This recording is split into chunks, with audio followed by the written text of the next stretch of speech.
முல்லைப்பூ நம்ம வந்து பார்த்துருப்போம். மதுரை முல்லை, அதுக்கப்புறம் ஆம்பூர் முல்லை, பச்சை காம்பு முல்லைன்ட்டு. இப்போ முல்லையிலே வந்து லேட்டஸ்ட்டாக வந்து டபுள் பெட்டல் வந்திருக்கு. நம்ம வந்து மல்லிகைப்பூவில் டபுள் பெட்டல் பார்த்துருப்போம். முல்லைப்பூவில் அதுவும் டபுள் பெட்டல் வந்து ரொம்ப ரொம்ப ரேர் பிளான்ட்டு.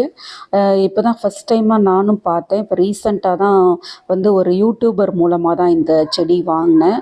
நல்ல செடியாகவே அனுப்பி விட்டுருந்தாங்க. அந்த இலைகள் பாருங்கள், முல்லைப்பூ இலைகளுக்கும் நம்மளுக்கு வந்து மல்லிகைப்பூ இலைகளுக்குமே வித்தியாசம் தெரியும்.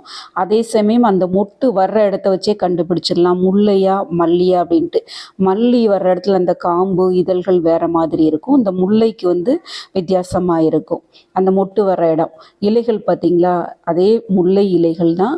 ஆனால் பூ பார்த்திங்கன்னா டபுள் பெட்டலில் நல்லா கொஞ்சம் பெரிய பூவாகவே இருக்குது. நான் பறித்து காமிச்சிருப்பேன். சில பேர் வந்து என்ன நினைப்பாங்கன்னா மல்லிகைப்பூ தான் காமிக்கிறாங்க அப்படின்ட்டு. அதனால தான் செடியில் இருக்கும்போதே உங்களுக்கு காமிக்கிறேன்.